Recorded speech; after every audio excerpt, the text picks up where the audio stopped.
السلام عليكم ورحمة الله وبركاته. الحمد لله رب العالمين، الصلاة والسلام على أشرف الأنبياء والمرسلين نبينا وحبيبنا محمد وآله وأصحابه أجمعين وعلى من تبعهم بإحسان إلى يوم الدين. أما بعد. ഏറെ ബഹുമാനമുള്ള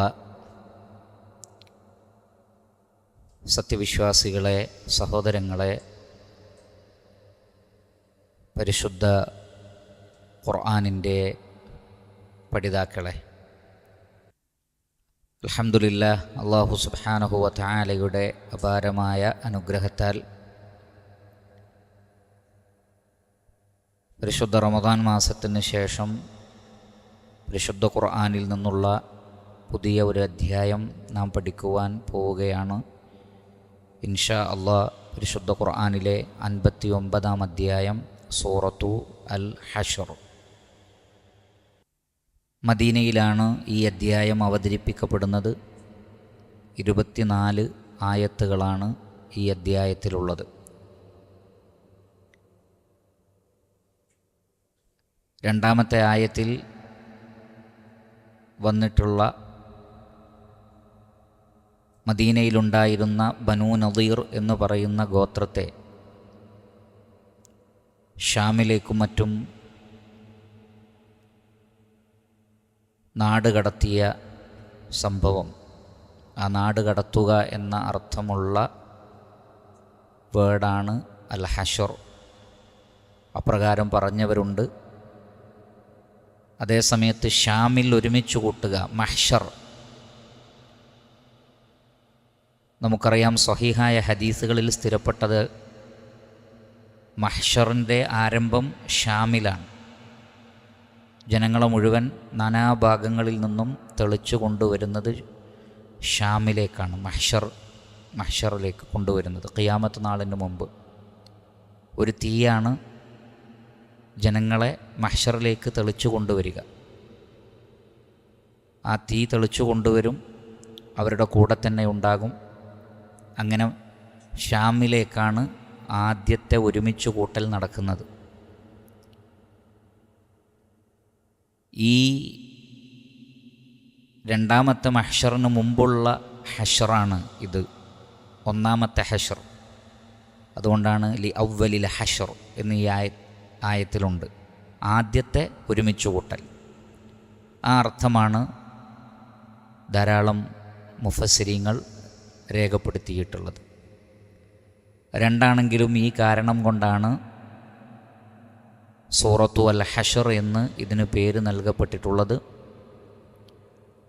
മഹാനായ ഇബ്നു അബ്ബാസ് റളിയല്ലാഹു തആല അൻ, ഇമാം ബുഖാരി അദ്ദേഹത്തിൻ്റെ സ്വഹീഹിൽ സ്വഹീഹായ സനദോടുകൂടി അദ്ദേഹത്തിലേക്ക് ഉദ്ധരിക്കുന്നത്, അദ്ദേഹം ഈ അധ്യായത്തിന് സൂറത്തു ബനി അൻ നളീർ അല്ലെങ്കിൽ സൂറത്തു അൻ നളീർ എന്ന് പേര് നൽകിയിരുന്നു. മദീനയിലെ യഹൂദ ഗോത്രമായ ബനൂ നളീർ ഗോത്രവുമായി ബന്ധപ്പെട്ടാണ് ഈ അധ്യായം. അതുകൊണ്ട് സൂറത്തു ബനി അൻ നളീർ അല്ലെങ്കിൽ സൂറത്തു അൻ നളീർ എന്ന് ഇബ്നു അബ്ബാസ് റളിയല്ലാഹു തആല അൻഹു ഈ അധ്യായത്തിന് പേര് നൽകിയിട്ടുണ്ട്. ഈ അധ്യായം അവതരിപ്പിക്കപ്പെടാനുള്ള പശ്ചാത്തലം ഇതിൻ്റെ പേരിൽ സൂചിപ്പിക്കുന്നത് പോലെ യഹൂദ ഗോത്രമായ ബനൂ നളീർ ഗോത്രത്തെ മദീനയിൽ നിന്ന്, മദീനയുടെ ഷർക്ക് കിഴക്ക് ഭാഗത്ത് നിന്ന്, അവിടെയായിരുന്നു അവരുടെ കോട്ടകളും മറ്റു കാര്യങ്ങളും ഉണ്ടായിരുന്നത്. അവിടെ നിന്ന് നബി സല്ലല്ലാഹു അലൈഹി വസല്ലം അവരെ നാട് കടത്തുകയാണ്. നാട് കടത്താനുള്ള കാരണം 2 നിലക്ക് നമുക്ക് കാണാൻ സാധിക്കും. അതിലൊന്ന് ഇമാം അബൂ ദാവൂദ് റഹിമഹുല്ലാ അദ്ദേഹത്തിൻ്റെ സുനനിൽ ഉദ്ധരിക്കുന്ന, അതിൻ്റെ ഇസ്നാദ് സഹീഹാണ് എന്ന് ഇമാം അൽബാനി രേഖപ്പെടുത്തിയിട്ടുള്ള റഹിമഹുല്ലാ ഒരു സംഭവമാണ്. അവിടെ കാണുന്നത് നമുക്കറിയാം, നബി സല്ലല്ലാഹു അലൈഹി വസല്ലമ മദീനയിൽ വന്നപ്പോൾ പ്രവാചകനെ സംബന്ധിച്ചിടത്തോളം, മക്കയിലുള്ള ആളുകളെ സംബന്ധിച്ചിടത്തോളം പുതിയൊരു നാടാണ്. അതേ സന്ദർഭത്തിൽ മദീനയിലെ പ്രധാനപ്പെട്ട ഗോത്രങ്ങളിൽ നിന്നുള്ള പ്രധാനികളാണ് പ്രവാചകന് ആ നാട്ടിൽ അഭയം നൽകിയതും അവിടേക്ക് ക്ഷണിച്ചതും.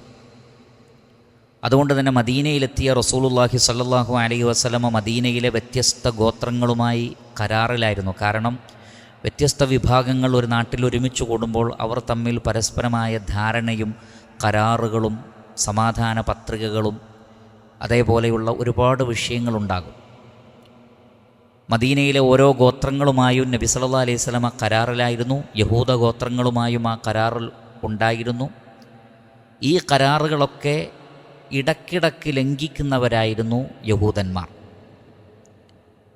യഹൂദന്മാരെക്കുറിച്ച് അല്ലാഹു സുബ്ഹാനഹു വ തആല പറഞ്ഞത് വമാ വജദ്നാ ലി അക്സരിഹിം മിൻ അഹദ് വഇൻ വജദ്നാ അക്സറഹും ലഫാസിഖീൻ. ഒരിക്കലും കരാറു പാലിക്കൂല. അന്നും ഇന്നും യഹൂദന്മാർ കരാറു പാലിക്കൂല. അതവരുടെ സ്വഭാവമാണ്.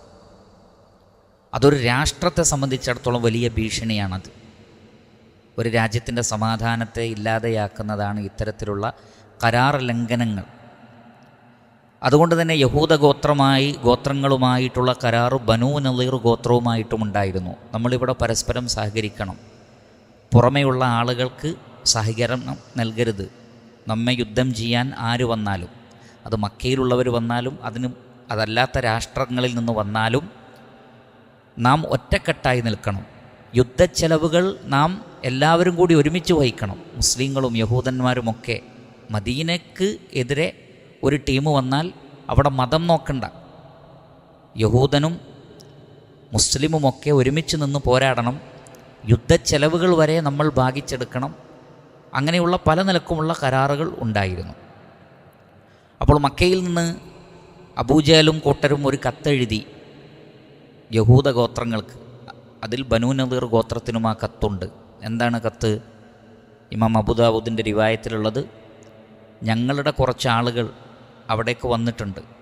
നിങ്ങൾ അവർക്ക് അഭയം കൊടുത്തിട്ടുണ്ട്. എന്നാൽ അവർ ഞങ്ങളുടെ ശത്രുക്കളാണ്. അപ്പോൾ ഒന്നെങ്കിൽ നിങ്ങൾ അവരെ പുറത്താക്കുക, അല്ലെങ്കിൽ നിങ്ങളുടെ നാടുമായി ഞങ്ങൾ യുദ്ധം ചെയ്യും. അതിൽ ഞങ്ങൾ നിങ്ങളെ പരിഗണിക്കില്ല. യുദ്ധം ചെയ്താൽ നിങ്ങളെ ഞങ്ങൾ ശരിയാക്കും എന്ന് പറഞ്ഞുകൊണ്ട് പേടിപ്പിച്ചുകൊണ്ട് കത്തെഴുതി. അപ്പോൾ നബിയെയും മറ്റും ആക്രമിക്കാനുള്ള ഒരു പ്ലാൻ, സത്യത്തിൽ അത് കരാറിനെതിരാണ്, അവരിലുണ്ടായി. പക്ഷേ ഇങ്ങനൊരു കത്ത് വന്ന വിവരം നബി സല്ലല്ലാഹു അലൈഹി വസല്ലം അറിഞ്ഞു. നബി സല്ലല്ലാഹു അലൈഹി വസല്ലമയും വളരെ വലിയ യുദ്ധതന്ത്രജ്ഞനാണ്. നബി സല്ലല്ലാഹു അലൈഹി വസല്ലമ യഹൂദ ഗോത്രങ്ങളോട് പറഞ്ഞു, ഇങ്ങനൊരു എഴുത്ത് വന്നിട്ടുണ്ട്. സത്യത്തിൽ അത് നിങ്ങൾക്കെതിരെയുള്ള ചതിയാണ്. കാരണം നിങ്ങൾ ഞങ്ങളോട് യുദ്ധം ചെയ്താൽ യഥാർത്ഥത്തിൽ ഈ മദീനയിലുള്ള നിങ്ങളുടെ ബന്ധുക്കളായ ആളുകളോട് തന്നെയാണ് നിങ്ങൾ യുദ്ധം ചെയ്യുന്നത്. അതിലൂടെ നിങ്ങൾക്കെതിരിൽ തന്നെയാണ് യുദ്ധം ചെയ്യുന്നത്. മക്കക്കാരുടെ തന്ത്രമാണ്, അതിൽ വീണു പോവണ്ടെന്ന് പറഞ്ഞു. അപ്പോൾ അവർ തമ്മിൽ ഭിന്നിപ്പിലായി. ശരിയാണല്ലോ പറഞ്ഞത്, നമ്മൾ യുദ്ധം ചെയ്യുമ്പോൾ നമ്മുടെ നാട്ടുകാരോട് തന്നെ യുദ്ധം ചെയ്യണം. അങ്ങനെ അവർ അതിൽ ഭിന്നതയിലായി. അതിൽ നിന്ന് അവരൊഴിവായി. പിന്നീട് ബദർ യുദ്ധമെല്ലാം കഴിഞ്ഞു. അതിനുശേഷം വീണ്ടും മക്കയിൽ നിന്ന് എഴുത്തു വന്നു, നിങ്ങൾ ആദ്യം പറഞ്ഞ രൂപത്തിൽ നിങ്ങൾ ചെയ്തില്ല, അതുകൊണ്ട് ഞങ്ങൾ യുദ്ധത്തിന് വരികയാണ്. പ്രത്യേകിച്ചും ബദറിൽ തോറ്റിട്ടുണ്ട്. അതുകൊണ്ട് തന്നെ ഇനി മദീനയുമായിട്ട് ഒരു മൊത്തത്തിലൊരു യുദ്ധം. അപ്പം അതുകൊണ്ട് അതിന് വിധേയമാവേണ്ട എന്നുണ്ടെങ്കിൽ നിങ്ങൾ തീർച്ചയായും മുഹമ്മദ് നബിയെയും അദ്ദേഹത്തിൻ്റെ പ്രധാനപ്പെട്ട അനുയായികളെയും നിങ്ങൾ കൊല്ലണം എന്ന് വീണ്ടും കത്തെഴുതി. അപ്പോൾ ആ കത്തിൽ അവർ വീണു. അങ്ങനെ പ്രധാനപ്പെട്ട സ്വഹാബികളെയും നബിയെയും വകവരുത്താൻ വേണ്ടി അവർ തീരുമാനിക്കുകയുണ്ടായി. അങ്ങനെ അവർ പറഞ്ഞു, ഒരു തന്ത്രം പ്രയോഗിച്ചിട്ട് പറഞ്ഞു, 30 പ്രഗത്ഭരായ സ്വഹാബികളെ ഞങ്ങളിലേക്ക് അയക്കുക. ഞങ്ങളിൽ നിന്ന് 30 പണ്ഡിതന്മാർ ഞങ്ങളും അയക്കാം. എന്നിട്ട് നിങ്ങൾ തമ്മിലൊരു സംവാദം, ആദർശ സംവാദം. എന്നിട്ട് സ്വഹാബികൾ അത് വിശദീകരിക്കട്ടെ, ദീന് വിശദീകരിക്കട്ടെ. എന്നിട്ട് സത്യമാണെങ്കിൽ ഞങ്ങൾ താങ്കളിൽ വിശ്വസിച്ചോളാം. അപ്പോൾ ബനൂ നളീർ ഗോത്രം ഇസ്ലാമിലേക്ക് വരാൻ തയ്യാറാണ് എന്നുള്ളൊരു സൂചന നൽകിക്കൊണ്ട്, പക്ഷേ സംവാദം വേണം, അതിന് സഹാബികൾ അയക്കണം.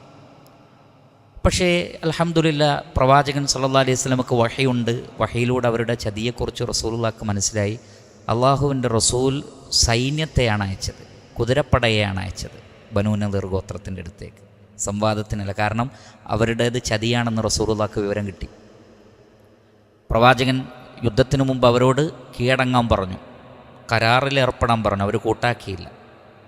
അങ്ങനെ 3 ദിവസം അവരുമായി ഏറ്റുമുട്ടി അവസാനം അവർ നാട് വിട്ടു പോയിക്കോളാം എന്ന് കരാറ് ചെയ്തു. നബി സല്ലല്ലാഹു അലൈഹി വസല്ലം അവർക്ക് അവസരം കൊടുത്തു. 3 കുടുംബത്തിന് ഒരു ഒട്ടകപ്പുറത്ത് വഹിക്കാവുന്ന സാധനങ്ങൾ എടുക്കാം. ചില റിവായത്തിൽ ഒരു കുടുംബത്തിന് ഒരു ഒട്ടകപ്പുറത്ത് വഹിക്കാവുന്നത് എടുക്കാം, ബാക്കിയൊന്നും എടുക്കാൻ പാടില്ല.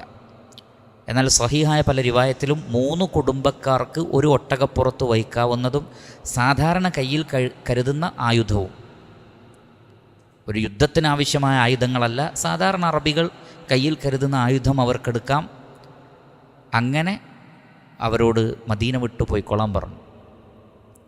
ആ സംഭവത്തെ സംബന്ധിച്ചാണ്, അതുമായി ബന്ധപ്പെട്ട കാര്യമാണ് ഈ അധ്യായത്തിൽ പറഞ്ഞിട്ടുള്ളത് എന്നതാണ് ഇമാം അബൂദാവൂദ് റഹിമഹുള്ളയുടെ റിവായത്തിൽ കാണുന്നത്. അതേസമയത്ത് അല്ലാമ ഇബ്നു കസീർ റഹ്മത്തുള്ളാഹി അലൈഹി അദ്ദേഹത്തിൻ്റെ തഫ്സീറിൽ വ്യത്യസ്ത ചരിത്ര ഗ്രന്ഥങ്ങളിൽ നിന്ന് ഈ സംഭവത്തിന് മറ്റൊരു തിരക്കഥ അല്ലെങ്കിൽ മറ്റൊരു പശ്ചാത്തലം പറയുന്നുണ്ട്. എന്താണത്? നമുക്കറിയാം, 70ഓളം സ്വഹാബികളെ, ഖുർആകളെ ചതിച്ചു കൊലപ്പെടുത്തുന്നുണ്ട്. ഖുർആൻ പഠിക്കാനാണ് എന്ന് പറഞ്ഞ് കൊണ്ടുപോയി ചതിച്ചു കൊലപ്പെടുത്തുന്ന സന്ദർഭം. ആ 70-ൽ ഒരാൾ രക്ഷപ്പെടുന്നത് ആ റിവായത്തിലുണ്ട്. അദ്ദേഹത്തിൻ്റെ പേര് അംർ ഇബ്നു ഉമയ്യത്ത് അൽ-ദമരി എന്ന് പറയുന്ന സ്വഹാബിയാണ്. അദ്ദേഹം തിരിച്ചു വരുന്ന സന്ദർഭത്തിൽ ബനു ആമിർ ഗോത്രത്തിലെ 2 ആളുകളെ അദ്ദേഹം വധിക്കുകയുണ്ടായി. കാരണം അത്രയും വലിയൊരു ശത്രുക്കളാണ്. അത്രയും വലിയ ശത്രുക്കളിൽ നിന്ന് രക്ഷപ്പെട്ടു വരുമ്പോൾ ഈ ഗോത്രങ്ങൾ പല നിലക്കും മക്കയിലെ മുശ്രിക്കുകൾക്ക് സപ്പോർട്ട് ചെയ്തവരാണ്. ആ നിലക്കാണ് ഇങ്ങനെ ഒരു ചതി വരെ ഉണ്ടായിട്ടുള്ളത്. അതുകൊണ്ട് തന്നെ ബനു ആമിർ ഗോത്രത്തിലുള്ള 2 ആളുകളെ ഈ സ്വഹാബി മദീനയിലേക്ക് തിരിച്ചു വരുമ്പോൾ വധിക്കുകയുണ്ടായി. എന്നാൽ ഈ ബനു ആമിർ ഗോത്രവും ബനു നളീർ ഗോത്രവും ബനു ആമിർ ഗോത്രവും ഇവരൊക്കെ തമ്മിൽ, പ്രവാചകനും ഇവരൊക്കെ തമ്മിൽ ഓരോ കരാറുകളാണ്. അതുകൊണ്ട് തന്നെ ബനു ആമിർ ഗോത്രത്തിൽ നിന്ന് 2 ആളെ കൊന്നാൽ അവരെന്തു പറഞ്ഞു? വലിയ ബ്ലഡ് മണി ആവശ്യപ്പെട്ടു, വലിയ ദിയ കൊടുക്കണം, വലിയ ബ്ലഡ് മണി ആവശ്യപ്പെട്ടു. പ്രവാചകന് അത് താങ്ങാൻ പറ്റാവുന്നതിലധികമുള്ള ബ്ലഡ് മണിയാണ്. അപ്പം നബി സല്ലല്ലാഹു അലൈഹി വസല്ലം സ്വാഭാവികമായും ബനു നളീർ ഗോത്രവുമായിട്ടും മറ്റും പ്രവാചകന് കരാറുണ്ട്. ഇതുപോലുള്ള സാഹചര്യങ്ങളിൽ പരസ്പരം സഹകരിക്കണം ഫിനാൻഷ്യലി എന്നൊരു കരാറുണ്ടായിരുന്നു. അതുകൊണ്ട് ബനു നളീർ ഗോത്രത്തിൻ്റെ അടുക്കലേക്ക് നബി സല്ലല്ലാഹു അലൈഹി വസല്ലമ ചെന്നു, സഹായം ആവശ്യപ്പെട്ടു. ബ്ലഡ് മണി കൊടുക്കാൻ നിങ്ങൾ കൂടി സഹായിക്കണം എന്ന് പറഞ്ഞു. അവർ സഹായിക്കാമെന്നേറ്റു. യഹൂദന്മാരാണ്. അവരുടെ ഏതൊരു നല്ല നിലപാടിൻ്റെ ഉള്ളിലും ഒരു തന്ത്രമുണ്ടാകും. അങ്ങനെ ഇന്ന ദിവസം വന്നാൽ മതി എന്ന് പറഞ്ഞു. അലി റളിയല്ലാഹു അൻഹു, ഉമർ ഇബ്നുൽ ഖത്താബ്, അബൂബക്കർ സിദ്ദീഖ്, മുഹമ്മദ് മുസ്തഫ സല്ലല്ലാഹു അലൈഹി വസല്ലം, ഇവർ 4 പേരും സത്യത്തിൽ മദീനക്ക് പുറത്താണ് ബനു നളീർ ഗോത്രം താമസിക്കുന്നത്. മദീനൻ്റെ ആ കോർ സിറ്റിയിലല്ല, അതിന് പുറത്താണ്. അപ്പം നബിയും ഈ പ്രഗത്ഭരായ 4 സ്വഹാബികളും പുറത്തേക്ക് പോവുകയാണ്, മദീനക്ക് പുറത്താണ്, അവരുടെ ഗോത്രത്തിൻ്റെ അടുത്താണ്. അപ്പോൾ അവർ ഉള്ളിൽ ചർച്ച ചെയ്തു, എന്താണ്, ഇതുപോലൊരു ചാൻസ് വേറെ കിട്ടൂല, നബിയെ തൊട്ടടുത്ത് കിട്ടുകയാണ്. നബി സല്ലല്ലാഹു അലൈഹി വസല്ലമയാകട്ടെ അവിടെ വന്ന് അവരുടെ കോട്ടയുടെ താഴെ ഇരിക്കുന്ന ഒരു സ്ഥലം അതവർ മനസ്സിലാക്കി. അപ്പോൾ അവരെന്ത് പറഞ്ഞു? കോട്ടയുടെ മേലെ നിന്ന് വലിയൊരു പാറക്കല്ല് നബിയുടെ തലയിലേക്ക് മേലെ നിന്നൊരാൾ എന്ത് ചെയ്യണം? ഉന്തിയിടണം. അങ്ങനെ അവരുടെ കൂട്ടത്തിലുള്ള ഒരു വ്യക്തി അംർ ഇബ്നു ജിഹാഷ് ഇബ്നു കഅബ്, അയാൾ പറഞ്ഞു, ഞാൻ ചെയ്തോളാം, നബിയെ ഞാൻ ശരിയാക്കാം. അപ്പോൾ ബ്ലഡ് മണി വാങ്ങാൻ ഞങ്ങൾ നൽകാമെന്ന് പറയും. അപ്പോൾ റസൂല് വരും. വന്ന് അങ്ങനെ ഇരിക്കുമ്പോൾ മേലെ നിന്ന്, അവർ കോട്ടയുടെ മേൽഭാഗത്തൊക്കെ ഉണ്ടാവുമല്ലോ, മേലെ നിന്ന് ഈ പാറക്കല്ല് ഉരുട്ടി നബിയുടെ തലയിലേക്കിട്ട് നബിയെ കൊല്ലാം എന്നവർ പ്ലാൻ ചെയ്തു. നബി സല്ലല്ലാഹു അലൈഹി വസല്ലം വന്നു, അവിടെ ഇരുന്നപ്പോഴേക്ക് ജിബ്രീൽ അലൈഹി സ്വലാത്തു വസ്സലാം വന്ന് പറഞ്ഞു, ഇങ്ങനൊരു പ്ലാനുണ്ട്, വേഗം വിട്ടോളൂ. നബി സല്ലല്ലാഹു അലൈഹി വസല്ലമയും സഹാബികളും പെട്ടെന്ന് തന്നെ മദീനയിലേക്ക് പോയി. അവർ പിന്നീട് പിറകിൽ വന്നത് നബി എങ്ങോട്ട് പോയി എന്നറിയാനാണ്. കാരണം അവർക്കറിയാം പ്രവാചകൻ വഹയുള്ള ആളാണ്. നബി സല്ലല്ലാഹു അലൈഹി വസല്ലം മദീനയിലെത്തി എന്ന വിവരം അവർക്ക് ലഭിച്ചു. അപ്പോഴേക്ക് തന്നെ അവരുടെ മനസ്സിൽ ഭീതി വന്നു. അത് ഈ ആയത്തിൽ പറയുന്നുണ്ട്. അവരുടെ ഹൃദയങ്ങളിലേക്ക് അള്ളാഹു പേടിയിട്ട് കൊടുത്തു. പ്രത്യേകിച്ച് നബി സല്ലല്ലാഹു അലൈഹി വസല്ലമയുടെ പ്രത്യേകത, നബിയെക്കുറിച്ചുള്ള പേടി ഒരു മാസം മുമ്പ് വരെ എത്തുന്നതാണ്. പ്രവാചകൻ യുദ്ധത്തിന് പ്ലാനിടുന്നത് ഒരു മാസത്തിന് ശേഷമാണെങ്കിൽ അതിനു മുമ്പേ ശത്രുപക്ഷത്തിൻ്റെ മനസ്സിൽ ഭീതി ഇട്ട് കൊടുക്കും. അത് മറ്റൊരു നബിമാർക്കും ലഭിക്കാത്ത ഒരു കാര്യമാണ്. അത് നബി സല്ലല്ലാഹു അലൈഹി വസല്ലമക്ക് മാത്രമുള്ളത്. അപ്പോൾ പ്രത്യക്ഷത്തിൽ ഇങ്ങനൊരു സംഭവം വന്നതോടുകൂടി അത് വ്യക്തമായ കരാർ ലംഘനമാണ് എന്നും മാത്രമല്ല മദീനയുടെ നേതാവിനെയാണ്, ഒരു ഭരണാധികാരിയെയാണ് അവർ വധിക്കാൻ. ഒരു പ്രവാചകനാണ്, ഒരു ഭരണാധികാരിയാണ്, മദീനയുടെ എല്ലാ നിലക്കുമുള്ള നേതാവാണ്, കരാറുള്ള ഒരു സമൂഹത്തിലെ വ്യക്തിത്വമാണ്. അദ്ദേഹത്തെ വധിക്കാൻ ശ്രമിച്ചാൽ അതിൻ്റെ പ്രത്യാഘാതം അക്കാലഘട്ടത്തിലെയും എക്കാലഘട്ടത്തിലെയും രാഷ്ട്ര നിയമപ്രകാരം അത് ഗുരുതരമായ കുറ്റമാണ്. എന്ത് നടപടി എടുക്കാം. പക്ഷേ ഇത്തരം പശ്ചാത്തലങ്ങൾ പരിശോധിക്കാതെ ഇസ്ലാമിനെയും പ്രവാചകനെയും പ്രതിക്കൂട്ടിൽ നിർത്തുന്ന യുക്തിവാദികളെയും വിവരദോഷികളെയും കാണാം. അത് മറ്റൊരു വിഷയം. അതുകൊണ്ട് തന്നെ അവർ ഭീതിയിലായി. നബി സല്ലല്ലാഹു അലൈഹി വസല്ലമ ഒരു സംഘം ആളുകളെയും കൊണ്ട് ബനൂ നളീർ ഗോത്രത്തെ ഗരാവോ ചെയ്തു. അവരോട് പുറത്തിറങ്ങാൻ പറഞ്ഞു. അവർ പ്രതിരോധിച്ചു നിന്നു. ഈ സന്ദർഭത്തിൽ പൊതുവേ മുനാഫിക്കുകൾക്കൊരു സ്വഭാവമുണ്ട്. കപടവിശ്വാസികൾക്ക് പൊള്ളയായ വാഗ്ദാനങ്ങൾ നൽകും. അബ്ദുല്ലാഹിബ്നു ഉബയ്യിബ്നു സലൂൽ അതേപോലുള്ള ആളുകൾ മറ്റു യഹൂദ ഗോത്രത്തിൽപ്പെട്ടവരാണ്. അവരൊക്കെ ഇവർക്ക് കത്തെഴുതി. എന്താണ്? പോവരുത്, അവിടെ നിന്നോ, ഞങ്ങൾ കൂടെ ഉണ്ടാവും. നിങ്ങൾ പുറത്താക്കപ്പെട്ടാൽ നിങ്ങളുടെ കൂടെ ഞങ്ങളും വരും. ഈ അധ്യായത്തിൽ അത് പറയുന്നുണ്ട്. ഇനി യുദ്ധമാണെങ്കിൽ യുദ്ധം, ഞങ്ങളുണ്ട് കൂടെ എന്നൊക്കെ പറഞ്ഞു. ഇവർക്ക് തെറ്റായ ധൈര്യം നൽകി. അങ്ങനെ അവർ ഇവരുടെ സഹായവും പ്രതീക്ഷിച്ചു നിന്നു. പക്ഷേ അവരാരും സഹായിച്ചില്ല. അവരാരും യുദ്ധത്തിൽ പങ്കെടുത്തില്ല. ഇവരുടെ കൂടെ പോകുമ്പോൾ അവരാരും പോയതുമില്ല. ഒക്കെ നുണയായിരുന്നു. അങ്ങനെ അവരെ പ്രതിരോധിക്കാൻ വേണ്ടി നബി സല്ലല്ലാഹു അലൈഹി വസല്ലമ പല തന്ത്രങ്ങൾ, യുദ്ധതന്ത്രങ്ങളിൽ ചിലത് പ്രവാചകൻ എടുക്കേണ്ടി വന്നു. അവരുടെ കോട്ടയ്ക്ക് ചുറ്റിലുമുണ്ടായിരുന്ന പല ഈത്തപ്പനകളും അവരെ ബേജാറാക്കാൻ വേണ്ടി മുറിക്കുകയുണ്ടായി. അപ്പോൾ അവർ വിളിച്ചു ചോദിക്കുന്നുണ്ട്, ഭൂമിയിൽ ഫസാദ് ഉണ്ടാക്കരുത് എന്നല്ലേ താങ്കൾ ജനങ്ങളോട് പറയുന്നത്? അതേ, താങ്കൾ വൃക്ഷങ്ങൾ മുറിക്കുകയാണോ? പക്ഷേ ഖുർആൻ പറയുന്നുണ്ട് അത് അള്ളാഹുവിൻ്റെ പ്രത്യേക നിർദ്ദേശപ്രകാരമുള്ള ആ യുദ്ധ സന്ദർഭത്തിൽ മാത്രമുള്ള കാര്യമാണ്. അതോടുകൂടി അവർക്ക് വീണ്ടും വീണ്ടും പേടിയായി. കാരണം നിലനിൽപ്പെല്ലാം ഇതാ നശിച്ചുകൊണ്ടിരിക്കുന്നു. അവസാനം അവർ കരാറിലെത്തി, ഞങ്ങൾ നാട് വിട്ടു പോയിക്കൊള്ളാം എന്ന് പറഞ്ഞു. അങ്ങനെ അവരോട് 3 കുടുംബങ്ങൾക്ക് ഒരു ഒട്ടകപ്പുറത്ത് വഹിക്കാവുന്നത് കൊണ്ടുപോകാൻ പറഞ്ഞു. അങ്ങനെ അവർ സാധിക്കുന്നത്ര പലരും വീടുകൾ പൊളിച്ച്, അതിൽ പറയുന്നുണ്ട്, അവർ സ്വന്തം കൈകൊണ്ട് അവരുടെ വീടുകൾ പൊളിച്ച് ലഭിക്കാവുന്ന നല്ല നല്ല മരത്തടികളും മറ്റും ഒക്കെ ഉപയോഗപ്പെടുത്തി. വേറെ ചിലത് റസൂലും സ്വഹാബികളും അനുഭവിക്കേണ്ട എന്നുള്ള നിലക്കും പൊളിച്ച് മാറ്റി. സ്വഹാബികളും പൊളിച്ചുകൊണ്ടിരുന്നു. അങ്ങനെ നബിയും സ്വഹാബത്തും അവരെ തകർത്തുകൊണ്ടിരുന്നു. അവർ തന്നെ സ്വയം തകർത്തുകൊണ്ടിരുന്നു. അത് അള്ളാഹുവിൻ്റെ ഏറ്റവും വലിയ തന്ത്രമായിരുന്നു.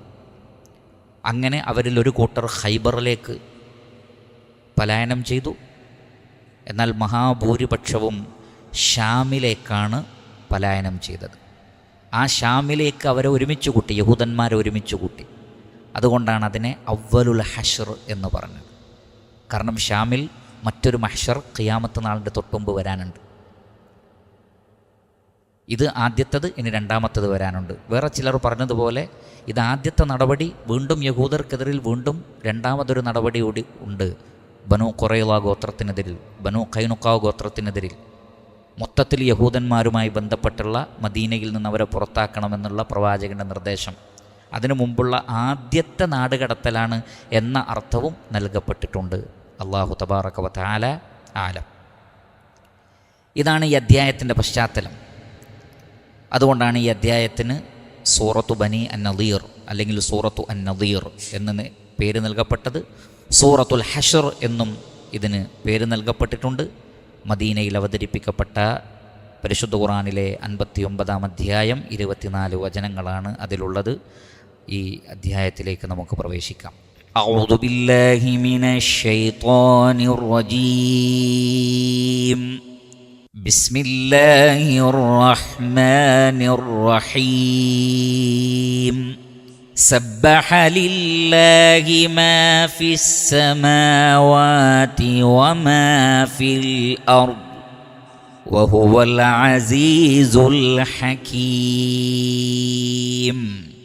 هو الذي أخرج الذين كفروا من أهل الكتاب من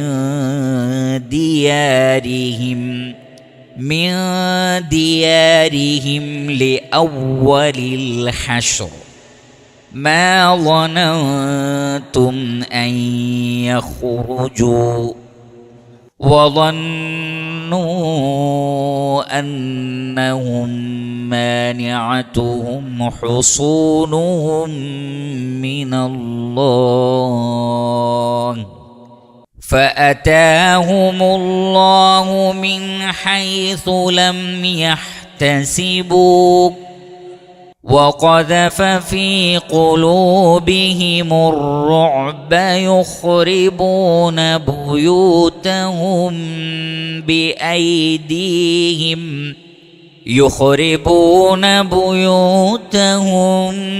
بأيديهم وأيدي المؤمنين فاعتبروا يا أولي الأبصار ولولا أن كتب الله عليهم الجلاء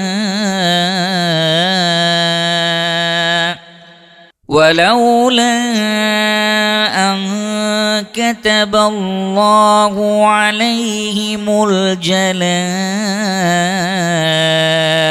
لعذبهم في الدنيا ولهم في الآخرة عذاب النار.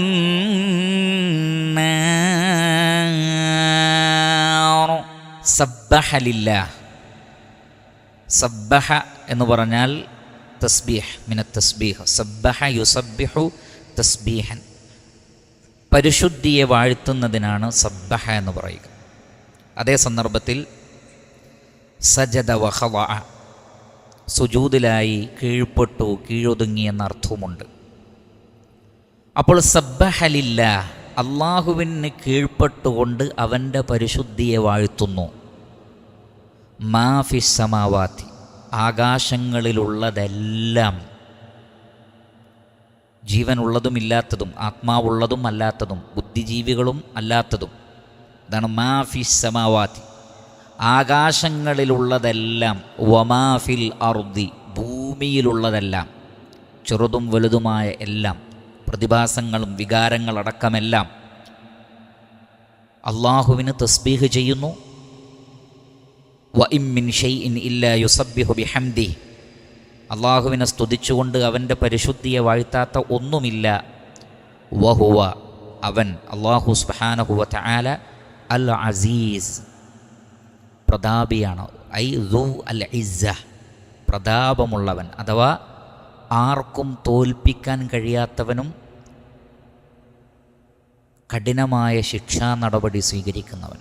അതാണ് അസീസ്. വല്ലാഹു അസീസുൻ ദൂ ഇന്തിഖാം, ഖുർആനിലുണ്ട്. അള്ളാഹു ശിക്ഷാ നടപടി എടുക്കുന്ന പ്രതാപിയാണ് എന്ന് പറഞ്ഞാൽ അള്ളാഹുവിനെ ആ വിഷയത്തിൽ തോൽപ്പിക്കാനോ തടുക്കാനോ മറികടക്കാനോ സൃഷ്ടികളിൽ ഒരാൾക്കും കഴിയില്ല. അള്ളാഹു ഒരാളെ ശിക്ഷിക്കാൻ വിചാരിച്ചാൽ അതിൽ നിന്ന് രക്ഷപ്പെടാൻ ഒരാൾക്കും സാധ്യമല്ല. വല്ലാഹു അസീസുൻ, അള്ളാഹു പ്രതാപിയാണ്, വിജയിക്കുന്നവനാണ്, തീരുമാനങ്ങളിൽ വിജയിക്കുന്നവനാണ്, ശക്തനാണ്. അള്ളാഹു ശിക്ഷാ നടപടി എടുക്കുന്നവനാണ്. അവൻ്റെ തീരുമാനത്തെ മറികടക്കാനോ ബ്ലോക്ക് ചെയ്യാനോ കഴിയില്ല.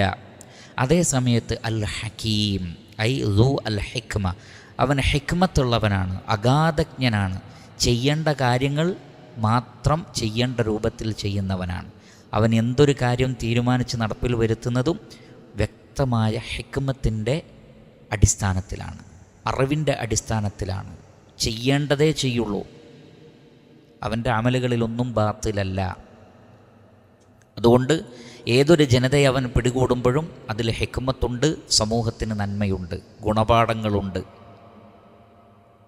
ഈ രൂപത്തിൽ ഈ അധ്യായം തുടങ്ങാനുള്ള കാരണം നമുക്കറിയാം. അൽ അസീസ്, അവൻ ശിക്ഷാ നടപടി എടുക്കുന്നവനാണ്. കാരണം ഉടനെ തന്നെ പിന്നീട് ആ ശിക്ഷാ നടപടിയെക്കുറിച്ചാണ് പറയുന്നത്. ദുനിയാവിൽ പ്രവാചകനിലൂടെ അള്ളാഹു നടപ്പിലാക്കിയ ഒരു കാര്യം. ആ നിലക്ക് ബനൂ നളീർ ഗോത്രത്തെ പുറത്താക്കിയത്, അവരോടുള്ള നടപടി അള്ളാഹുവിൻ്റെ ഹിക്മത്തിൻ്റെ അടിസ്ഥാനത്തിലാണ്. അതിൽ ഹിക്മത്തുണ്ട്.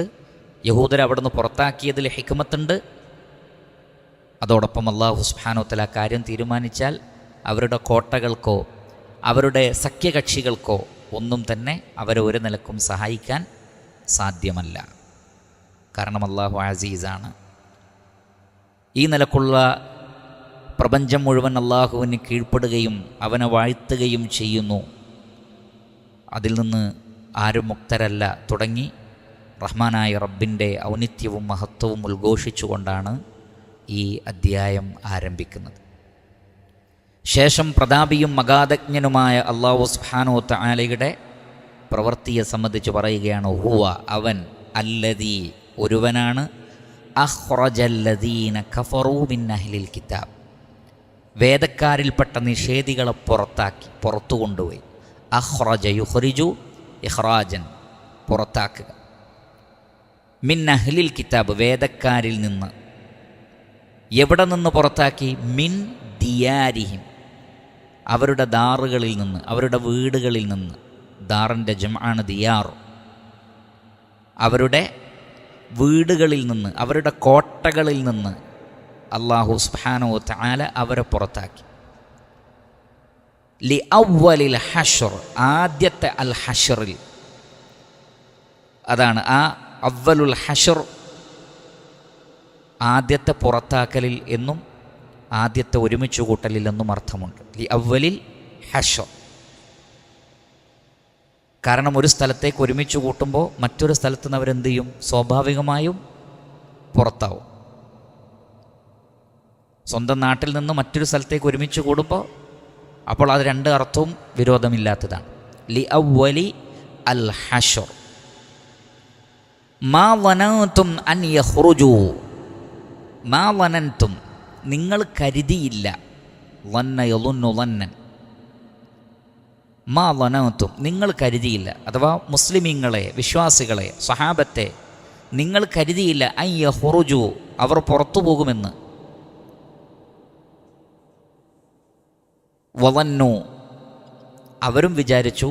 അന്നഹും, അവർ, മാനിഅതുഹും ഹുസൂനുഹും, അവരുടെ ഹുസൂനുകൾ അവരെ സംരക്ഷിക്കുമെന്ന്. മനഅ യംനഉ മൻഅൻ, മനഅ എന്ന് പറഞ്ഞാൽ തടയുക, ബ്ലോക്ക് ചെയ്യുക, സംരക്ഷിക്കുക. മാനിഅ, തടയുന്നത്. മാനിഅത്ത് അതിൻ്റെ മുഅന്നസാണ്. ഹുസൂനുഹും, ഹിസ്നിൻ്റെ ജംആണ് ഹുസൂൻ, കോട്ടകൾ. വലിയ കരിങ്കല്ല് കൊണ്ട് കെട്ടുന്ന വലിയ കോട്ടകൾക്കാണ് അത് പറയുക. മദീനയുടെ ഒരു പ്രത്യേകത, മദീനയിലെ കെട്ടിടങ്ങൾ തീന് കൊണ്ടല്ല, ഹിജാറത്ത് കൊണ്ടാണ്, കല്ലുകൾ കൊണ്ടാണ്. കാരണം മദീനയുടെ പരിസരങ്ങളിൽ അങ്ങനെയുള്ള ശക്തമായ, പ്രത്യേകിച്ചും അഗ്നിപർവ്വത സ്ഫോടനങ്ങളെല്ലാം ഉണ്ടായിട്ടുള്ള, അതാണ് രണ്ട് ലാബകൾ എന്ന് പറഞ്ഞല്ലോ, രണ്ട് ലാബത്തെയിൻ അഥവാ ലാവ എന്നാണ് അതിൻ്റെ, ലാവയുടെ അറബിയാണ് ലാബ, ലാബത്തെയിൻ, രണ്ട് ലാവകൾക്കിടയിലുള്ള നാടാണ് മദീന. കല്ലുകൾ സുലഭമാണ്, അതും ശക്തമായ കല്ലുകൾ. അതുകൊണ്ട് തന്നെ അവിടുത്തെ വീടുകളും കോട്ടകളുമൊക്കെ അധികവും ഹിജാറത്ത് കൊണ്ടുള്ളതാണ്, കല്ലുകൾ കൊണ്ടുള്ളതാണ്. മദീനയിൽ പോയാൽ മദീനയിലെ വീടുകളും കെട്ടിടങ്ങളും കണ്ടാൽ മനസ്സിലാകും, കല്ലുകളാണ് പ്രധാനപ്പെട്ട നിർമ്മാണ വസ്തു. അപ്പോൾ അത്തരത്തിലുള്ള കോട്ടകൾ അവരെ തടയും എന്നവർ വിചാരിച്ചു. വദന്നു അന്നഹും മാനിഅതുഹും ഹുസൂനുഹും മിനല്ലാഹ്, അള്ളാഹുവിൽ നിന്ന്, അവൻ്റെ ശിക്ഷയിൽ നിന്ന് അവരുടെ കോട്ടകൾ അവരെ തടയുമെന്ന് അവരും വിചാരിച്ചു. ഇത്രയും ഭദ്രമായ ഒരു സമൂഹം, കോട്ടകളുള്ള, ആയുധങ്ങളുള്ള, മക്കയിൽ നിന്ന് അവർക്ക് കത്തെഴുതിയപ്പോൾ അതിലുള്ള പ്രത്യേക പരാമർശം, നിങ്ങൾ കോട്ടകളുടെയും ആയുധങ്ങളുടെയും ആളുകളാണ്. എന്ന് പറഞ്ഞാൽ നിങ്ങളുടെ അടുത്ത് ഒരുപാട് ആയുധങ്ങളുണ്ട്, ശക്തമായ കോട്ടകളുണ്ട്. നിങ്ങൾ എന്തിനാണ് മുഹമ്മദ് നബിയെ പേടിച്ച് ജീവിക്കുന്നത്?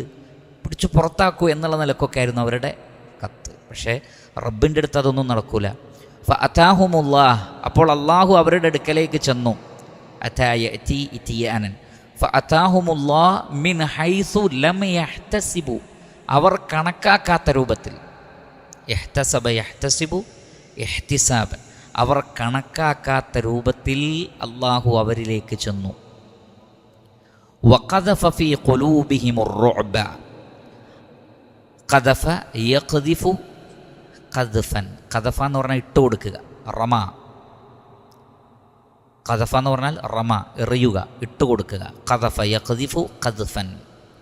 വഖദഫ ഫീ ഖുലൂബിഹിം, അവരുടെ ഹൃദയങ്ങളിൽ ഇട്ടുകൊടുത്തു. അർ-റുഅബ ബിദമ്മി റ, അർ-റുഅബ പേടി. റഅബ എന്ന് പറഞ്ഞാൽ പേടിക്കുക എന്നാണ്. റഅബ യർഅബു റുഅബൻ, പേടിക്കൽ. റഅബ യർഅബു റുഅബൻ. റാഇബ് എന്ന് പറഞ്ഞാൽ ഖായിഫ്, പേടിയുള്ളവൻ. റുഅബ് പേടി. വഖദഫ ഫീ ഖുലൂബിഹിമുർ റുഅബ, അവരുടെ ഹൃദയങ്ങളിൽ അല്ലാഹു പേടി ഇട്ട് കൊടുത്തു. അങ്ങനെ യുഖ്രിബൂന ബുയൂതഹും, അവരുടെ വീടുകളെ അവർ തകർത്തുകൊണ്ടിരുന്നു. അഖ്റബ യുഖ്രിബു ഇഖ്റാബൻ, ഖറാബാക്കുക. ഖറാബ് എന്ന് പറഞ്ഞാൽ പൊളിക്കുക, ഖറാബ്. അഖ്റബ പൊളിക്കുക, ചീത്തയാക്കുക. അഖ്റബ യുഖ്രിബു ഇഖ്റാബൻ. യുഖ്രിബൂന ബുയൂതഹും ബിഐദീഹിം, അവർ അവരുടെ കൈകൾ കൊണ്ട് തന്നെ അവരുടെ വീടുകളെ പൊളിച്ചു. വഐദിൽ മുഅ്മിനീൻ, വിശ്വാസികൾ അവരുടെ കൈകൾ കൊണ്ടും. യദിൻ്റെ ജംആണ് ഐദി. വഐദിൽ മുഅ്മിനീൻ, വിശ്വാസികൾ അവരുടെ ഐദ് കൊണ്ട്, അവരുടെ കൈകൾ കൊണ്ട്, അവർ അവരുടെ കൈകൾ കൊണ്ടും അവരുടെ കോട്ടകളും വീടുകളുമൊക്കെ പൊളിച്ചുകൊണ്ടിരുന്നു. ഫഅതബിറു യാ ഉലിൽ അബ്സാർ, അല്ലാഹു സുബ്ഹാനഹു വ തആല പറയാണ്, ഇഅതബിറു, ഇഅതബറ യഅതബിറു ഇഅ്തിബാറൻ, ഗുണപാഠം ഉൾക്കൊള്ളുക. ഇബ്രത്ത് എന്ന് പറഞ്ഞാൽ ഗുണപാഠം. ഗുണപാഠം ഉൾക്കൊള്ളുന്നതിനാണ് ഇഅ്തബറ എന്ന് പറയുക. ഇഅ്തബറ യഅതബിറു ഇഅ്തിബാറൻ, ഇഅ്തബിറു ഗുണപാഠം ഉൾക്കൊള്ളൂ. യാ ഉലിൽ അബ്സാർ, കണ്ണുകളുള്ളവരെ അഥവാ ഉൾക്കാഴ്ചയുള്ളവരെ, ബസീറത്തുള്ളവരെ. ബസറുൻ ജംഉഹു അബ്സാർ, കണ്ണുള്ളവർ, ഉൾക്കാഴ്ചയുള്ളവർ, ചിന്താശേഷിയുള്ളവരെ ഗുണപാഠം ഉൾക്കൊള്ളൂ, പഠിക്കൂ. വിശ്വാസികൾക്കും അതിൽ ഗുണപാഠമുണ്ട്, അവിശ്വാസികൾക്കും അതിൽ ഗുണപാഠമുണ്ട്. അപ്പോൾ ഈ ആയത്തിൽ അല്ലാഹു സുബ്ഹാനഹു വ തആല അവൻ്റെ ആ പ്രതാപം, അവൻ്റെ ഹിക്മത്ത്, അത് രണ്ടും ഈ സംഭവത്തിൽ കാണാം. പ്രതാപം എങ്ങനെ? അവിടെ നോക്കൂ നിങ്ങൾ, സ്വഹാബികളാണ് ആയുധമേന്തി അങ്ങോട്ട് പോയത്. നബിയും സഹാബികളുമാണ് പ്രത്യക്ഷത്തിൽ അവരെ പുറത്താക്കിയത്. പക്ഷെ അള്ളാഹു പറയുന്നു, ഹുവ, അള്ളാഹുവാണത് ചെയ്തത്. ഹുവല്ലദീ അഖ്റജല്ലദീന കഫറു മിൻ അഹ്ലിൽ കിതാബി മിൻ ദിയാരിഹിം, വേദക്കാരിലെ നിഷേധികൾ അഥവാ ബനൂ നളീർ ഗോത്രത്തെ, അവർ കാഫിറുകളാണ്. അവരവരുടെ കോട്ടകളിൽ നിന്ന് പുറത്താക്കിയത് ആരാണ്? അള്ളാഹുവാണ്. സൂറത്തുൽ അൻഫാലിൽ കാണാം, ഫലം തഖ്തുലൂഹും വലാകിന്നല്ലാഹ ഖതലഹും വമാ റമൈത ഇദ് റമൈത വലാകിന്നല്ലാഹ റമാ. ബദർ യുദ്ധത്തിൽ നിങ്ങളല്ല അവരോട് യുദ്ധം ചെയ്തത്, അള്ളാഹുവാണെന്ന്. ഫലം തഖ്തുലൂഹും വലാകിന്നല്ലാഹ ഖതലഹും, അള്ളാഹുവാണ് ബദർ യുദ്ധത്തിൽ അവരോട് യുദ്ധം ചെയ്തത് എന്ന് പറഞ്ഞാൽ റബ്ബിൻ്റെ തീരുമാനം, അള്ളാഹുവിൻ്റെ സഹായം, അള്ളാഹു മലക്കുകളെ പറഞ്ഞയച്ചത്. ആ നിലക്ക് സൃഷ്ടികൾക്ക് അവിടെ ഒരു കാരണമായി നിന്നു കൊടുത്താൽ മതി. ബാക്കി ചെയ്യുന്നതാരാണ്? അള്ളാഹുവാണ്. വമാ റമൈത ഇദ് റമൈത വലാകിന്നല്ലാഹ റമാ, നബിയെ താങ്കൾ എറിഞ്ഞപ്പോൾ താങ്കളല്ല എറിഞ്ഞത്, അള്ളാഹുവാണ് എറിഞ്ഞത്. കാരണം ബദർ യുദ്ധം തുടങ്ങുന്നതിന് മുമ്പ് ഒരു പിടി മണ്ണെടുത്ത് ശത്രുക്കൾക്ക് നേരെ എറിയാൻ പറഞ്ഞു. ഒരു പിടി മണ്ണ്, ബദറിൻ്റെ ഭൂമിയിൽ നിന്ന് ഒരു പിടി മണ്ണെടുത്തിട്ട് ശത്രുക്കളുടെ നേരെ എറിയാൻ പറഞ്ഞു. 1000-ഓളം വരുന്ന ആളുകളെ ഒരു പിടി മണ്ണ് എങ്ങനെ ബാധിക്കാനാണ്? പക്ഷേ ഇതിൽ ഓരോ പൊടിയും അവരുടെ കണ്ണിൽ പോയി പതിച്ചു എന്നാണ്. 1000-ഓളം വരുന്ന അവരുടെ കണ്ണിൽ പൊടി വന്നു വീണു. കണ്ണ് കാണുന്നില്ല, വ്യക്തത ലഭിക്കുന്നില്ല. അള്ളാഹുവിൻ്റെ സഹായമാണ്. മലക്കുകൾ ഇറങ്ങി. അതാണ് താങ്കൾ എറിഞ്ഞപ്പോൾ താങ്കളല്ല എറിഞ്ഞത്, അള്ളാഹുവാണ് എറിഞ്ഞത്. നിങ്ങളല്ല അവരോട് യുദ്ധം ചെയ്തത്, അള്ളാഹുവാണ് എന്നതുപോലെ ഹുവല്ലദീ അഖ്റജല്ലദീന കഫറൂ മിൻ അഹ്ലിൽ കിതാബി മിൻ ദിയാരിഹിം ലി അവ്വലിൽ ഹഷർ. ആ ആദ്യത്തെ ഹഷറിൽ അവരവരുടെ വീട്ടിൽ നിന്ന് പുറത്താക്കിയത് അള്ളാഹുവാണ്. എല്ലാ കാര്യങ്ങളും അള്ളാഹുവിൽ നിന്നാണ്. പ്രത്യേകിച്ച് ചില സംഭവങ്ങളിൽ അള്ളാഹു ഇടപെടുന്നു, സൃഷ്ടികൾ കാരണമായി നിൽക്കുന്നേ ഉള്ളൂ. അതെങ്ങനെയാണ് അത് പറയുന്നുണ്ട്. അതാണ് മാ വനൻതും അൻ യഖ്റുജു, അവർ പുറത്തു പോകുന്നു നിങ്ങൾ വിചാരിച്ചില്ല. രണ്ട് തഫ്സീറാണ് അതിനുള്ളത്. ഒന്ന്, മുസ്ലിമീങ്ങൾക്ക് ഭൗതിക താല്പര്യങ്ങൾ ഉണ്ടായിരുന്നില്ല. അവരെയൊക്കെ പുറത്താക്കണം, എന്നിട്ട് അവരുടെ കോട്ട കൈക്കലാക്കണം. വിശ്വാസികൾ അത് പ്രതീക്ഷിച്ചിട്ട് തന്നെയല്ല, അങ്ങനെ ഒരു സംഭവം അവർ ആഗ്രഹിച്ചിട്ട് പോലുമില്ല. ആ കോട്ട ലഭിക്കണമെന്നോ അവിടുത്തെ അവരുടെ വിട്ടേച്ചു പോയ ഗനീമത്ത് അല്ലെങ്കിൽ ഫൈ എന്നാണ് അതിന് പറയുക. യുദ്ധമില്ലാതെ തന്നെ അവർ വിട്ടേച്ചു പോകുന്നതിനാണ് ഫൈ എന്ന് പറയാം. യുദ്ധത്തോടു കൂടി ലഭിക്കുന്നതിനാണ് ഗനീമത്ത് എന്ന് പറയാം. അപ്പോൾ യുദ്ധമില്ലാതെ തന്നെ അവർ പുറത്തുപോയി. പക്ഷേ വിശ്വാസികളത് ആഗ്രഹിച്ചിട്ടില്ല. രണ്ടാമത്തത്, ഇത്രയും വലിയ കോട്ടയും സമ്പത്തും വിട്ട് ഇത്രയും വലിയൊരു വിഭാഗം, അവർ എണ്ണത്തിൽ ഒരുപാടുണ്ട്, മുസ്ലിങ്ങൾ കുറച്ചേ ഉള്ളൂ. അപ്പോൾ നമ്മെ ഭയപ്പെട്ടിട്ട് ഇവർ കാലാകാലങ്ങളായി ജീവിക്കുന്ന ഒരു നാട്ടിൽ നിന്ന് പുറത്തു പോവുകയോ സംഭവിക്കില്ല എന്നാണ് വിചാരിച്ചത്. അതാണ് മാ വനൻതും അൻ യഖ്റുജു. അവരും കരുതി എന്ത് വളന്നു അന്നഹും മാനിഅതുഹും ഹുസൂനുഹും മിനല്ലാഹ്, അവരുടെ കോട്ടകൾ അള്ളാഹുവിൻ്റെ ശിക്ഷയിൽ നിന്ന് അവരെ തടയുമെന്ന് അവർ വിചാരിച്ചു. ഭൗതികമായ വിഭവങ്ങൾ കൊണ്ട് ജയിക്കാമെന്ന് ആണ് ശത്രുക്കളെന്നും കരുതുന്നത്. പക്ഷേ അല്ലാഹു സുബ്ഹാനഹു വ തആലക്ക് അവൻ്റേതായ ചില തന്ത്രങ്ങളുണ്ട്. അതാണ് ഫഅതാഹുമുല്ലാഹു മിൻ ഹൈസു ലം യഹ്തസിബു, അവർ കണക്കാക്കാത്ത രൂപത്തിൽ അള്ളാഹു അവരുടെ അടുക്കൽ ചെന്നു. അവിടെയും അള്ളാഹു ചെന്നു എന്നാണ് പറയുന്നത്. അള്ളാഹു ഇറങ്ങി വന്നു എന്നുള്ള അർത്ഥത്തിലാണോ? അല്ല, മറിച്ച് റബ്ബ് ഒരു തന്ത്രം പ്രയോഗിച്ചു. എന്താണത്? യുദ്ധമൊന്നുമില്ലാതെ തന്നെ വഖദഫ ഫീ ഖുലൂബിഹിമുർ റുഅബ, ഒരു പേടിയിട്ട് കൊടുത്തു. മനുഷ്യന് പേടിച്ചാൽ പിന്നെ ഒരു രക്ഷയില്ല. പേടി മനസ്സിൽ വന്നാൽ പിന്നെ ആയുധമുണ്ട്, ആളുകളുണ്ട്, അതൊന്നും ഒരു വിഷയമല്ല. കാരണം മസീറത്തു ഷഹർ, ഒരു ഷഹറിൻ്റെ ഒരു മാസത്തെ വഴിദൂരം വരെ പേടി നബിയുടെ വിഷയത്തിലെത്തുമെങ്കിൽ നേരെ മുന്നിൽ നബി വന്ന് നിൽക്കുകയാണ്. അള്ളാഹുവിൻ്റെ പ്രവാചകനാണ്, അതൊക്കെ അവർക്കറിയാം. ഒരു റസൂലാണ്, സ്വന്തം മക്കളെ അറിയുന്നത് പോലെ നബിയെ അറിയാം. ആ നബിയും സ്വഹാബികളും മുന്നിൽ വന്ന് നിൽക്കുന്നു. ബദറിലെ വിജയം അവർക്കറിയാം. അതേപോലെ ഉഹദിൻ്റെ സന്ദർഭങ്ങളിലും ആ നിലക്കുള്ള വിശ്വാസികളുടെ കരുത്തിനെക്കുറിച്ച് അവർക്കറിയാം. അങ്ങനെയുള്ളൊരു ടീം മുന്നിൽ വന്ന് നിൽക്കുമ്പോൾ രക്ഷപ്പെടാൻ കഴിയില്ല എന്ന പേടി അവരുടെ മനസ്സിലേക്ക് വന്നു. പിന്നീട് ആയുധങ്ങളൊന്നും ഉപയോഗിക്കാൻ പറ്റുന്നില്ല. പേടി വന്നു കഴിഞ്ഞാൽ അങ്ങനെയാണ് അള്ളാഹു സുബ്ഹാനഹു വ തആല അവരെ തുരത്തിയത്. പേടിയിട്ട് കൊടുത്തതാണ്. നബിയും സഹാബികളും എണ്ണത്തിൽ കുറവാണ്, അതുകൊണ്ട് അവരുടെ ആയുധം കൊണ്ടോ ഒന്നുമല്ല അവിടെ സംഭവിച്ചത്. പിന്നെ എന്തുകൊണ്ടാണ്? പടച്ച റബ്ബ് ഇടപെട്ടു. എന്നും ഇൻഷാ അള്ളാഹു ആ നിലക്ക് വിശ്വാസികളെ സഹായിക്കും, അവർ ഈമാനും തൗഹീദുമൊക്കെ ഉള്ളവരാണെങ്കിൽ. വഖദഫ ഫീ ഖുലൂബിഹിമുർ റുഅബ യുഖ്രിബൂന ബുയൂതഹും, അവർ അവരുടെ വീടുകൾ പൊളിച്ചുകൊണ്ടിരുന്നു. ബി ഐദീഹിം, അവരുടെ കൈകൾ കൊണ്ട്. നേരത്തെ സൂചിപ്പിച്ചതുപോലെ 2 ലക്ഷ്യങ്ങളാണ്. ഒന്ന്, പ്രവാചകൻ പറഞ്ഞു 3 കുടുംബങ്ങൾക്ക് ഒരു ഒട്ടകപ്പുറത്ത് ആവശ്യമുള്ളത് എടുക്കാം. അപ്പോൾ മാക്സിമം നല്ല നല്ല മരങ്ങൾ, നല്ല അവർ അവിടെ പിടിപ്പിച്ചിട്ടുണ്ടായിരുന്നതൊക്കെ പറിച്ചെടുക്കാൻ നോക്കി. അപ്പോൾ വീടുകൾ പൊളിഞ്ഞുകൊണ്ടിരുന്നു. മരങ്ങളൊക്കെ എടുത്തപ്പോൾ വീട് പൊളിയാൻ തുടങ്ങി. അതോടൊപ്പം ചിലർ പറഞ്ഞതുപോലെ ഏതായാലും ഇട്ടേച്ച് പോവല്ലേ, പരമാവധി നശിപ്പിച്ചു പോവാം. ആ നിലക്കും വഐദിൽ മുഅ്മിനീൻ, വിശ്വാസികളും അത് പൊളിച്ചുകൊണ്ടിരുന്നു. അതിന്ന് മനസ്സിലാക്കുന്നത് അവരെന്താ ആഗ്രഹിച്ചിട്ടില്ല? ഇതൊക്കെ സ്വന്തമാക്കണം. ഒരു ടീമിനെ പറഞ്ഞയച്ച് അതൊക്കെ സ്വന്തമാക്കണം എന്ന് ആഗ്രഹിക്കുന്ന ആളുകളുണ്ട്, അന്നും ഇന്നുമുണ്ട്. വിശ്വാസികൾ അങ്ങനെ ആഗ്രഹിക്കുന്നവരല്ല. അതുകൊണ്ട് തന്നെ വിശ്വാസികളും അത് പൊളിച്ചുകൊണ്ടിരുന്നു. അവർ പൊളിക്കുന്നതിലൊരു ഹിക്മത്ത് ഉണ്ടായിരുന്നു. എന്താണ്? ഇവരെ പേടിപ്പിക്കാൻ വേണ്ടിയായിരുന്നു, ഭീതി ഉണ്ടാക്കാൻ വേണ്ടി. അങ്ങനെ മദീന എന്ന രാഷ്ട്രത്തിന് തന്നെ, കാരണം ഒരു രാജ്യത്ത് നിരന്തരം കരാർ ലംഘിക്കുന്ന ഒരു ടീം ഒരു നാടിൻ്റെ സ്വസ്ഥതയെ ഇല്ലാതാക്കും. അതുകൊണ്ട് തന്നെ ഭരണാധികാരികൾക്ക് വ്യക്തമായ നിലപാട് അവരുടെ വിഷയത്തിൽ സ്വീകരിക്കാം. അതുകൊണ്ട് അല്ലാഹു സുബ്ഹാനഹു വ തആല പറയുന്നു, ഫഅതബിറൂ യാ ഉലിൽ അബ്സാർ, കണ്ണുകളുള്ളവരെ, കാഴ്ചയുള്ളവരെ, അഥവാ ഉൾക്കാഴ്ചയുള്ളവരെ, നിങ്ങൾ ഉറ്റാലോചിക്കൂ, അതിൽ നിങ്ങൾക്ക് ഗുണപാഠമുണ്ട്. മുസ്ലിമീങ്ങൾക്ക് അള്ളാഹുവിൻ്റെ സഹായത്തെ ഏത് സന്ദർഭത്തിലും പ്രതീക്ഷിക്കാം. അവർ അതിനർഹരാണെങ്കിലെന്നും സത്യനിഷേധികൾക്ക് എത്ര ആയുധങ്ങളും സംരക്ഷണവും ഉണ്ടെങ്കിലും പടച്ച റബ്ബ് വിചാരിച്ചാൽ അവരെ എല്ലാ നിലക്കും പരാജയപ്പെടുത്താൻ അവന് സാധിക്കുമെന്നുള്ള ഗുണപാഠവും, ആ നിലക്കുള്ള എല്ലാ ഗുണപാഠവും അതിലുണ്ട്. വലൗല അൻ കതബല്ലാഹ്, അല്ലാഹു സുബ്ഹാനഹു വ തആല നിശ്ചയിച്ചിട്ടില്ലായിരുന്നെങ്കിൽ, കതബ യക്തുബു കിതാബത്തൻ, അഥവാ ഖദറാക്കുക.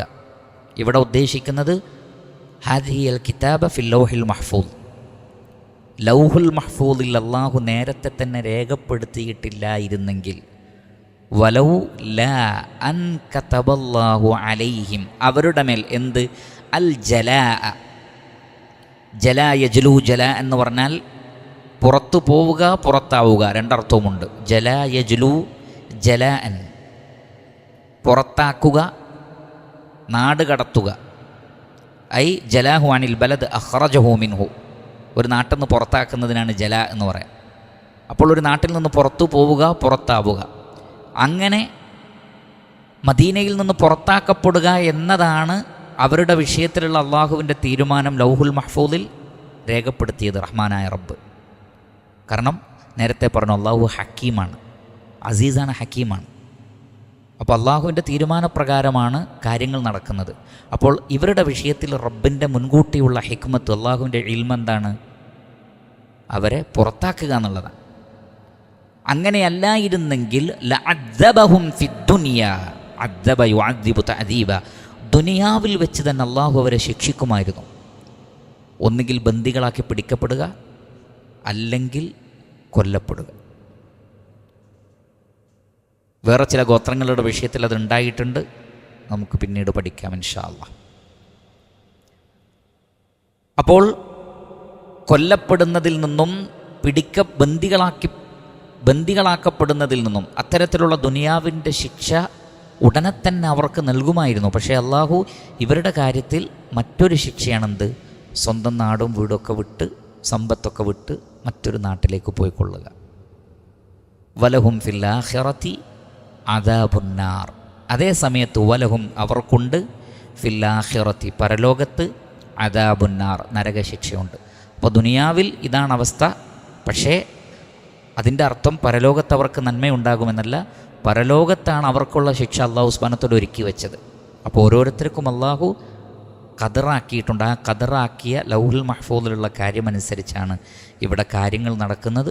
അള്ളാഹു ഇവരുടെ വിഷയത്തിൽ അവൻ്റെ ഹിക്മത്ത് പ്രകാരം, മുൻകൂട്ടിയുള്ള അള്ളാഹുവിൻ്റെ ഇൽമു പ്രകാരം പ്രതാപിയായ അള്ളാഹു അവരെ നാടുകടത്തുക എന്നതാണ് ബനൂ നളീർ ഗോത്രത്തിൻ്റെ വിഷയത്തിൽ അള്ളാഹുവിൻ്റെ തീരുമാനം. ഇല്ലായിരുന്നെങ്കിൽ ഇവിടെ വെച്ച് തന്നെ അവർക്ക് ശിക്ഷ ലഭിക്കുമായിരുന്നു. അതേ സമയത്ത് മനസ്സിലാക്കുക, വലഹും ഫിൽ ആഖിറതി അദാബുന്നാർ, പരലോകത്ത് അവർക്ക് നരകശിക്ഷയുണ്ട്. ഈ ഭാഗങ്ങൾ പറഞ്ഞുകൊണ്ടാണ് ഈ അധ്യായം ആരംഭിക്കുന്നത്. ഇൻഷാ അള്ളാഹ് മറ്റു ഭാഗങ്ങൾ അടുത്ത ദർസിൽ വിശദീകരിക്കാം. അല്ലാഹു സുബ്ഹാനഹു വ തആല പരിശുദ്ധ ഖുർആൻ പഠിക്കുകയും അതിൽ നിന്ന് ഗുണപാഠങ്ങൾ ഉൾക്കൊള്ളുകയും ചെയ്യുന്ന ആളുകളിൽ നാം ഏവരെയും ഉൾപ്പെടുത്തി അനുഗ്രഹിക്കുമാറാകട്ടെ. വസല്ലല്ലാഹു വസല്ലമ അലാ ഖൈരി ഖൽഖിഹി മുഹമ്മദിൻ വ ആലിഹി വസഹ്ബിഹി അജ്മഈൻ വൽഹംദുലില്ലാഹി റബ്ബിൽ ആലമീൻ. സുബ്ഹാനകല്ലാഹുമ്മ വബിഹംദിക് അഷ്ഹദു അൻ ലാ ഇലാഹ ഇല്ലാ അൻത അസ്തഗ്ഫിറുക വഅതൂബു ഇലൈക്. അസ്സലാമു അലൈക്കും വറഹ്മത്തുള്ളാഹി വബറകാതുഹു.